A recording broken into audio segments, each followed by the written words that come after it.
Title: चीकू और हरियाली गांव का जादू। बहुत समय पहले की बात है। एक प्यारा सा गांव था। नाम था हरियाली गांव। जैसा नाम वैसा काम। हर तरफ हरियाली, खेत खलिहान, पेड़ पौधे और हंसते खेलते लोग। इसी गांव में रहता था एक नटखट और चंचल लड़का, चीकू। चीकू की उम्र तो बस 10 साल थी, लेकिन शरारतों में वह किसी से कम नहीं था।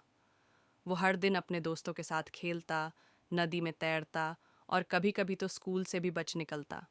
चीकू को पेड़ों से कुछ खास लगाव नहीं था। वह सोचता, ये पेड़ तो बस खड़े रहते हैं, ना बोलते हैं, ना खेलते हैं। इसलिए वो कभी पेड़ों की परवाह नहीं करता। एक दिन गांव में कुछ अजनबी लोग आए। उनके पास बड़ी बड़ी मशीनें थीं। उन्होंने गांव के सरपंच से कहा, हमें आपकी ज़मीन चाहिए। हम यहाँ एक बड़ी फैक्ट्री बनाएंगे, आपको बहुत पैसा मिलेगा। सरपंच लालच में आ गया। उसने सोचा, गांव में रोजगार भी आएगा और पैसे भी। बिना गांव वालों से पूछे उसने कुछ ज़मीनें बेच दीं। जिन ज़मीनों पर फैक्ट्री बनने वाली थी, वहाँ पर बहुत सारे पुराने पेड़ थे, जिनमें एक था वट वृक्ष बाबा, एक बहुत पुराना और बड़ा पेड़ जो गांव के बीचों बीच खड़ा था। कहा जाता था कि वो पेड़ जादुई है। चीकू एक दिन उस पेड़ के नीचे सो रहा था। अचानक एक हल्की सी हवा चली और पेड़ की डालियां हिलने लगीं। तभी एक मीठी सी आवाज आई। चीकू, चीकू, उठो। चीकू घबरा गया। चीकू पहले तो डर गया, पर फिर बोला, आप बोल कैसे सकते हैं? चीकू का दिल पिघल गया। अब उसे अपनी गलती का एहसास हुआ। उसने वादा किया कि वो पेड़ और गांव को बचाएगा। बच्चों की टोली अगले दिन चीकू ने अपने सभी दोस्तों को बुलाया। मीना, गुल्लू, टप्पू और गुड्डी। उसने सबको वट वृक्ष बाबा की बात बताई। पहले सब हंसे, पर जब उन्होंने देखा कि नदी का पानी भी सूखने लगा है और पक्षी अब नहीं आते, तो सब डर गए। चीकू ने कहा, हमें पेड़ काटने से रोकना होगा।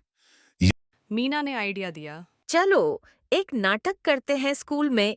उसमें दिखाएंगे कि पेड़ काटने से क्या नुकसान होता है। बच्चों ने एक प्यारा सा नाटक तैयार किया। स्कूल में सबने उसे देखा। वहाँ गांव के बड़े बुजुर्ग भी बैठे थे। सबको बच्चों की बातें दिल से लगीं। सरपंच चुप रहा। फिर चीकू ने हिम्मत करके सरपंच के पास जाकर कहा, चाचा, ये फैक्ट्री तो पैसे देगी, लेकिन हमारा भविष्य ले जाएगी। गांव के एक बुजुर्ग खड़े हुए और बोले, हमने तो हरियाली के लिए इस गांव को जाना था।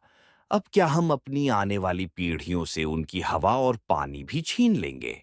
गांव वाले जाग गए। उन्होंने मिलकर फैसला किया कि फैक्ट्री नहीं बनेगी।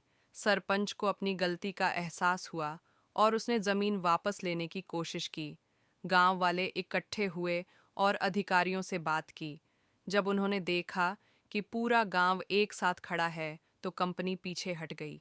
गांव की जीत। अब चीकू और उसके दोस्तों ने मिलकर गांव में पेड़ लगाओ, गांव बचाओ अभियान शुरू किया। हर घर के बाहर एक पेड़ लगाया गया। स्कूल में बच्चों ने बागवानी सीखी। वट वृक्ष बाबा अब और भी खुश रहने लगे। गांव में फिर से पक्षी लौट आए।